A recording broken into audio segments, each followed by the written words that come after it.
ظاہر ہے سب بہت افسردہ ہیں، سب بہت دل گرفتہ ہیں۔ آئیے اس صورتحال میں سب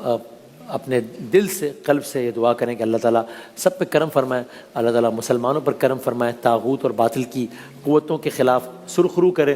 اور چراغ بجھتے چلے جا رہے ہیں سلسلہ وار۔ جتنے چراغ بظاہر بجھے ہیں پچھلے کچھ عرصے میں، اور خاص طور پہ آج جو بظاہر جو ایک چراغ بجھا ہے، اللہ تعالیٰ یہ سلسلہ بس جاری رکھے باطل کو للکارنے والے لوگوں کا۔ اے آقا کرم ہو کرم، الہی الہی واسطہ رحمت کا تجھ کو، الہی واسطہ وسعت کا تجھ کو، الہی واسطہ عظمت کا تجھ کو، الہی واسطہ قوت کا تجھ کو، خطائیں بخش دے ساری الہی، مصیبت سر پہ ہے بھاری الہی، ہر ایک سینے میں دل گھبرا رہا ہے، ہر ایک سینے میں دل گھبرا رہا ہے کہ شیرازہ بکھرتا جا رہا ہے، اخوت ہو رہی ہے پارا پارا،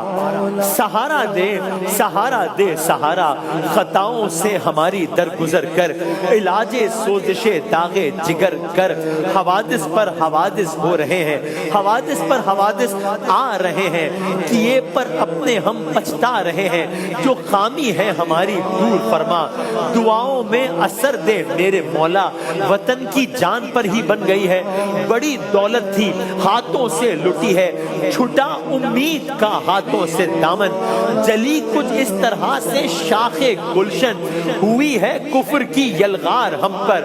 ہماری کیوں چلی تلوار ہم پر، کہیں اخبار کی سرخی جمی ہے، کہیں دوشیزگی لوٹی گئی ہے، کوئی بچہ کہیں اغوا ہوا ہے، میرے مولا ہمیں کیا ہو گیا ہے، کوئی تخریب کا پیغام بر ہے، کوئی دشمن کا منظور نظر ہے، کسی کو غیر سے امداد آئی، کسی کو غیر سے امداد آئی، دہائی ہے دہائی ہے دہائی